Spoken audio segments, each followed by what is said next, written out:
శ్రీ మహాగణపతియే నమః. శ్రీ ధన్వంతరాయ నమః. శ్రీ ఔషధేభ్యో నమః. రేపే వినాయక చవితి. వినాయక చవితికి ముందుగా కావాల్సింది పత్రి. వినాయక చవితి పూజ పత్రితో ఎంతో ఆరోగ్య సంరక్షణ.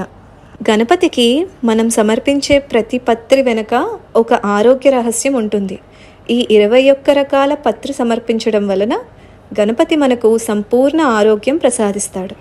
మాచిపత్రం, బృహతీపత్రం, బిల్వపత్రం, గరిక, ఉమ్మెత్త, రేగు, ఉత్తరేణి, తులసి, మామిడాకు, గన్నేరు, విష్ణుకాంత, దానిమ్మ, దేవదారు, జాజి ఆకు, రావి ఆకు, మరువం, దేవకాంచనం, తెల్లమద్ది, సింధూవారపత్రం, సమీపత్రం అంటే జమ్మి ఆకు, జిల్లేడాకు. ఇది అమ్మవారికి ఎంతో ఇష్టమైన కదంబ వృక్షం. ఈ పత్రాలను స్వయంగా నేనే కోసి రేపు మేము పూజలో స్వామివారికి సమర్పిస్తాము.